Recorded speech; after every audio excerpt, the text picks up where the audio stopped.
Bonjour, bonjour. Aujourd'hui, je vous propose une petite recette de clafoutis aux cerises au compas Cookelite. Alors, vous allez voir, hein, c'est facile, rapide à faire et c'est excellent.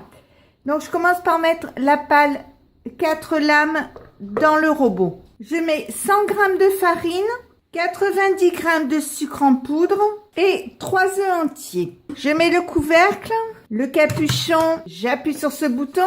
J'appuie ici 2 fois, je mets 1 minute, pas de chauffage et je vais mettre vitesse 3. Donc je mets en route et on se retrouve dans 1 minute.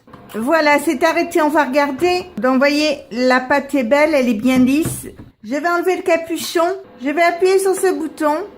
Je vais appuyer ici 2 fois, je vais mettre 2 minutes. Pas de chauffage, je vais mettre vitesse 2. Et par la cheminée ici, je vais mettre 1/4 litre de lait, c'est-à-dire 250 g. Alors vous le mettez tout doucement pour éviter les grumeaux. Pendant ce temps-là, je vais faire préchauffer mon four à 180 degrés pendant 15 minutes. Quand il reste 30 secondes, je mets 2 cuillères à soupe de kirsch. Alors si vous n'avez pas de kirsch, vous pouvez ne pas en mettre, il n'y a pas de souci. C'est arrêté, on va l'ouvrir. Donc la pâte est belle, elle est bien fluide. Je vais enlever la lame. Je prends un moule comme ceci. Je l'ai mouillé. Je mets un papier sulfurisé au fond. Je mets des cerises au fond, alors fraîches ou surgelées, avec ou sans noyau. Là, il y a les noyaux. Mais quand je le fais et qu'il y a des enfants, j'enlève les noyaux pour éviter les accidents. Mais si vous écoutez les petits vieux du village, ils vous diront qu'avec les noyaux, c'est meilleur. Ça donne un meilleur goût au clafoutis. Je sais pas, moi, je fais tantôt l'un, tantôt l'autre, j'ai jamais vu une grande différence. Donc maintenant, je vais mettre ma crème, enfin ma pâte, dans le plat.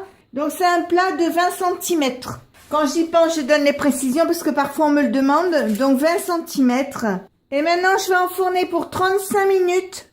Thermostat 6, 7, comme vous voulez, ça dépend de votre four. Et donc, on se retrouve dans 35 minutes pour voir le clafoutis.